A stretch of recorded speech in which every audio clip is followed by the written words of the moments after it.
What advice would you give to people that are in their 30s or entering their 30s about how to operate in life? I think it's really situational. I don't think there's a user's manual. I think there's some best practices, and I don't think it's that much different than in your 20s. The first is very primal. I think every person in their 20s and 30s should lift heavy weights and run long distances in their brain and in the gym. Push yourself really hard. When you're in your 20s and 30s, you don't even realize. How old are you? 34. Okay, so like you look like a beast. And in 20 years, you're just going to look back on how strong you were and just marvel at it. And you're going to wish as strong as you were that you even push yourself harder. I rode crew, and it was such a valuable part of my life. I did it at the age of 19. And I remember in the midst of a race, it's a 2,000-meter race.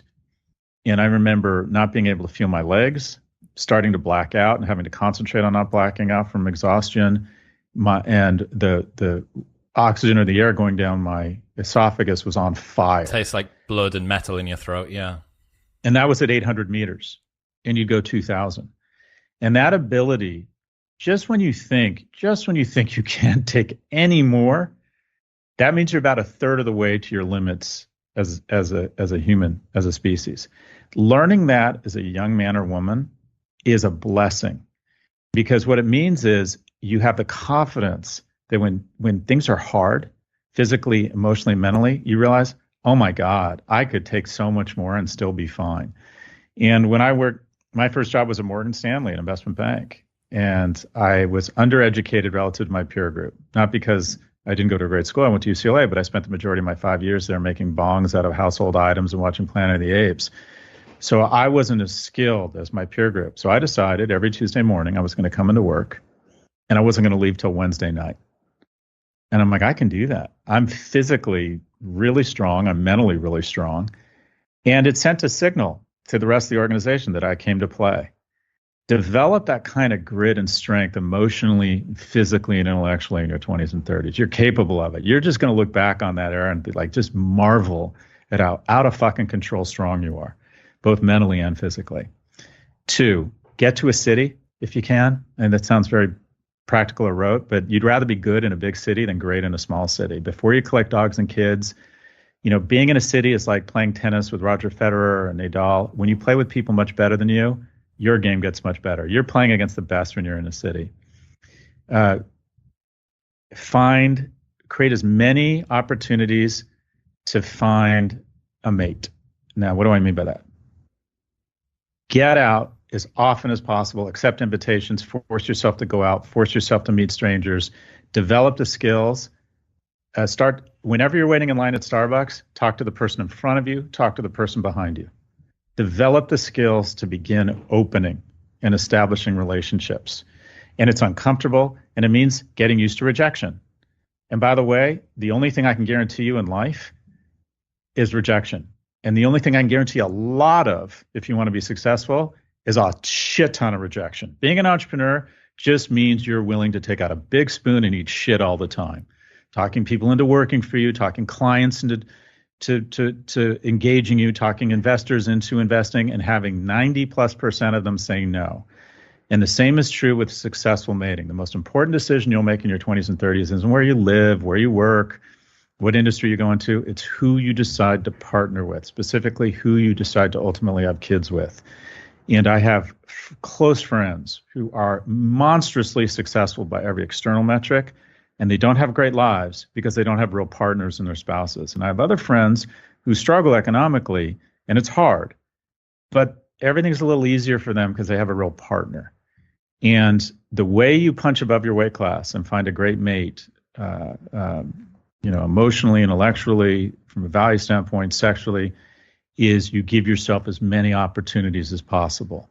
And my story is I met my partner who I had kids with at the Raleigh Hotel, at the pool at the Raleigh Hotel in South Beach about 17 years ago. It was the middle of the day, and I walked in, and I think it's important to do this. I walked in, and I saw someone I was really attracted to, and I said, I'm going to talk to this person before I leave. And I promised myself. And I went up in the full light of midday sun when she was sitting with another guy and another girl and opened. And without the aid of alcohol, that is not easy. That is not easy. And fast forward, my oldest son's middle name is Raleigh. Nothing wonderful is going to happen to you unless you take an uncomfortable risk. So get good at taking them. Get good at sending blind emails to LinkedIn contacts to ask them for coffee, to see if they'll talk to you about that industry. Reach out to people, tell them you admire them. Try and become friends with them. You're an interesting guy. I was just thinking to myself, I'd love to know this guy. Does he live in London? He just seems very cool. Get comfortable taking those sorts of risks. Get comfortable with rejection. Nothing wonderful will happen to you unless you take an uncomfortable risk.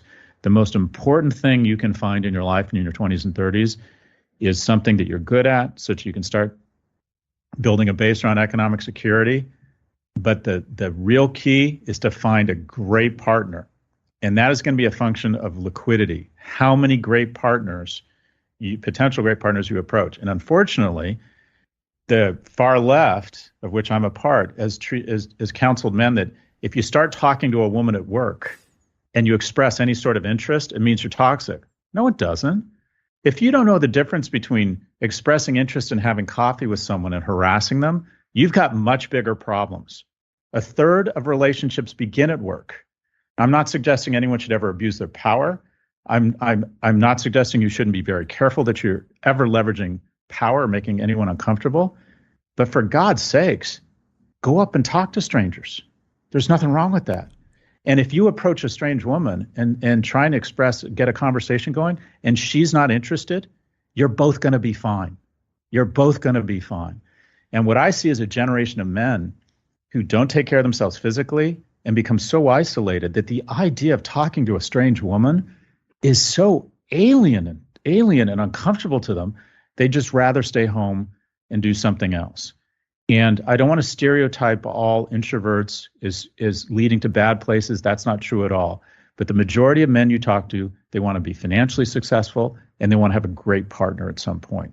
And that is a function of your willingness to put yourself in uncomfortable situations. So anyways, get mentally and physically strong, take economic responsibility for your household, get out of the house as much as possible, try and find things where you're building something in the agency of others.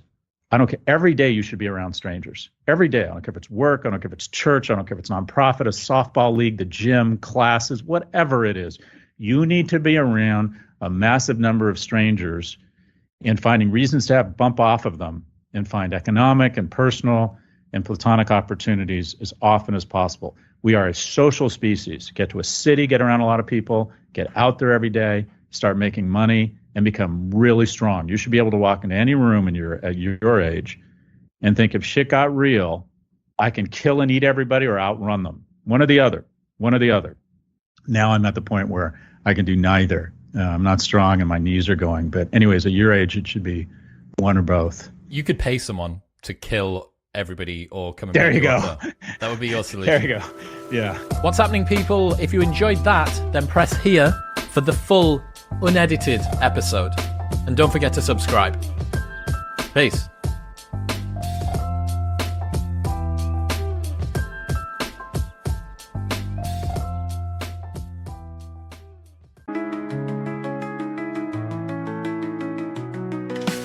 Moonlight shadows, dancing twisted figures, lonely path winding, can't find home. Cracks in reality, mirror reflections, crying echoes come like haunting tones.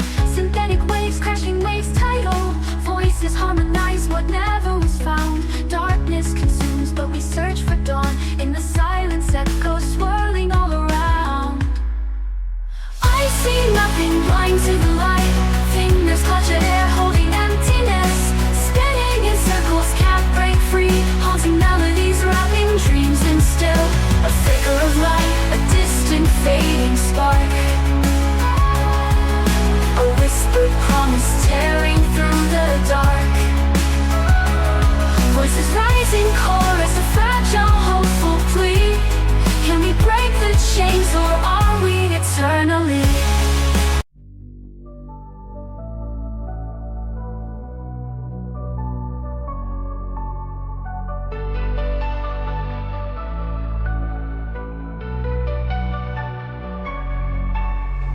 Whispers in the night, soft and out of sight. Moonlight paints the ground, shadows shadows all around.